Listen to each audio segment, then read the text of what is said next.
what are the evidence-based strategies that we can use to optimize care in those who are living with HIV. One thing we can do is making sure that we have medication review, or what we call medication reconciliation. At every visit, as healthcare providers, we need to make sure that we're reviewing patient medications. And this starts from the pharmacist. As pharmacists, you have the overall knowledge about what the patients are taking, because they can leave the clinic and go to another provider who will prescribe them another medication that will have no knowledge about it.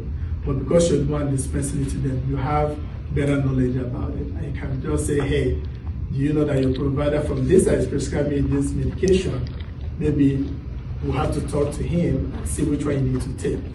I've seen patients who might leave from my clinic and go to another clinic and start antiretroviral therapy. And things as simple as switching some antiretroviral therapy to bring it to 1 pill a day regimen to decrease the pill burden goes a long way in increasing adherence to treatment.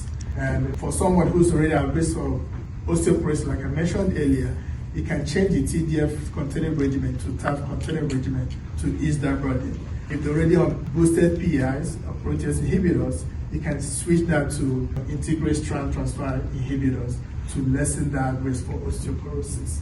First week I mentioned of the prescribing. That's where the pharmacists work hand in hand with the provider or the prescriber to say, hey, this patient has been on this certain medication for a long period. Is this still necessary? Sometimes patients will have medication that they've been taking for ages, but they don't really need it.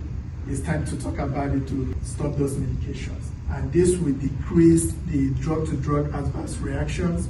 This will decrease pill burden as well as help patients to fully adhere to treatment.